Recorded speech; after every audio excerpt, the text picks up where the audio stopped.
नदी किनारे एक विशाल पेड़ था। उस पेड़ पर बगुलों का बहुत बड़ा झुंड रहता था। उसी पेड़ के कोटर में काला नाग रहता था।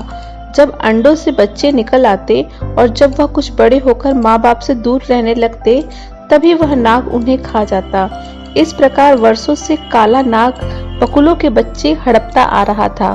बगुले भी वहां से जाने का नाम नहीं लेते थे, क्योंकि वहां नदी में कछुओं की भरमार थी। कछुओं का नरम मांस बगुलों को बहुत अच्छा लगता था। इस बार नाग जब एक बच्चे को हड़पने लगा तो पिता बगुले की नजर उस पर पड़ गई। बगुले को पता लग गया कि उसके पहले बच्चों को भी वह नाग खाता रहा होगा। उसे बहुत शोक हुआ। उसे आंसू बहाते एक कछुए ने देखा और पूछा, मामा क्यों रो रहे हो? गम में जीव हर किसी के आगे अपना दुखड़ा रोने लगता है। उसने नाग और अपने मृत बच्चों के बारे में बताकर कहा, मैं उससे बदला लेना चाहता हूँ। अच्छा, तो इस गम में मामा रो रहा है। जब यह हमारे बच्चे खा जाता है तब तो कुछ ख्याल नहीं आता कि हमें कितना गम होता होगा। तुम सांप से बदला लेना चाहते हो तो हम भी तुमसे बदला लेना चाहेंगे। बगुला अपने शत्रु को अपना दुख बताकर गलती कर बैठा। चतुर कछुआ एक तीर से 2 शिकार मारने की योजना सोच चुका था। वह बोला, मामा मैं तुम्हें बदला लेने का बहुत अच्छा उपाय सुझाता हूँ। जल्दी बताओ, वह उपाय क्या है? मैं तुम्हारा एहसान जीवन भर नहीं भूलूंगा। कछुआ मन ही मन मुस्कुराया और उपाय बताने लगा।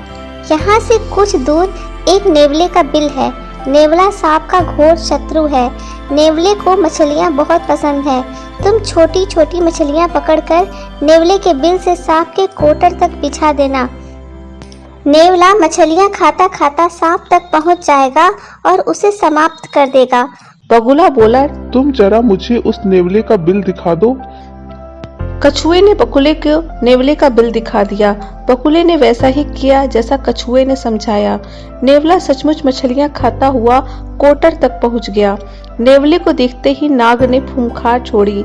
कुछ ही देर की लड़ाई में नेवले ने सांप के टुकड़े टुकड़े कर दिए। बगुला खुशी से उछल पड़ा। कछुए ने मन ही मन में कहा, यह तो शुरुआत है मूर्ख बगुले। अब मेरा बदला शुरू होगा और तुम सब बगुलों का नाश होगा। कछुए का सोचना सही निकला। नेवला नाग को मारने के बाद वहां से नहीं गया। उसे अपने चारों ओर बगुले नजर आए। नेवला उसी कोटर में बस गया जिसमें नाग रहता था और रोज एक बगुले को अपना शिकार बनाने लगा। इस प्रकार एक एक करके उसने सारे बगुले मार के खा गया।